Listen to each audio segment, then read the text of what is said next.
Okay, so to add this information in the footer, I'm going to switch. I was on normal view last. I'm going to switch over to my page layout view. I'm going to scroll to the bottom to my footer section of page 1. There I am. And I'll click on the left side of the footer. I'm going to add my name on the left side. The center is the file name. Now I'll go to my new header and footer tools design tab. I don't want to manually type the file name. I'd rather have it inserted.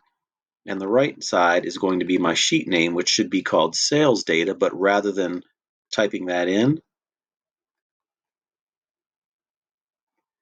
I'll click that. And you can see all three appeared on my screen.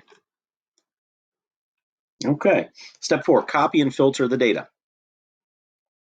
So what I need to do is copy the sales data worksheet, place the duplicate worksheet to the right of the original worksheet tab. So I'm going to put it right before subtotal. And then I'm going to rename it and call it filter data.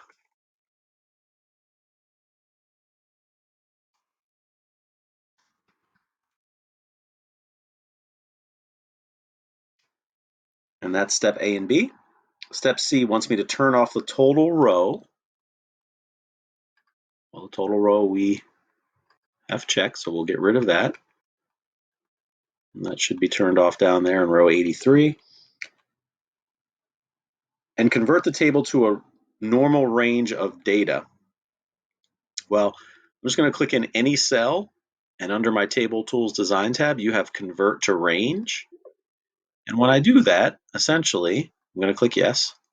My table is now gone. I don't have these drop-down filters, and now it's just normal rows and columns. Now, step D wants me to display the filter arrows for the data, but it doesn't necessarily want me to turn it back into a table. Well, to get those filter arrows, under Data, I'm just going to use my Filter button.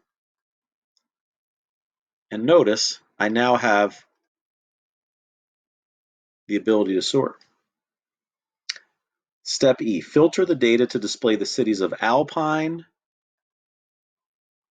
Cedar Hills, and Eagle Mountain.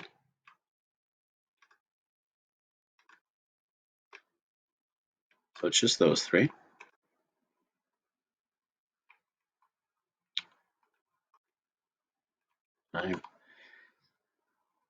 And step F, filter the data to display records for houses that were on the market for 30 days or more. And I'll use my number filters for that. And that would be greater than or equal to 30.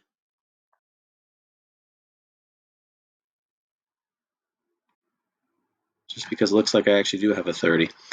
So that's it for step 4. It should stay alphabetical in city, and it's just those three cities.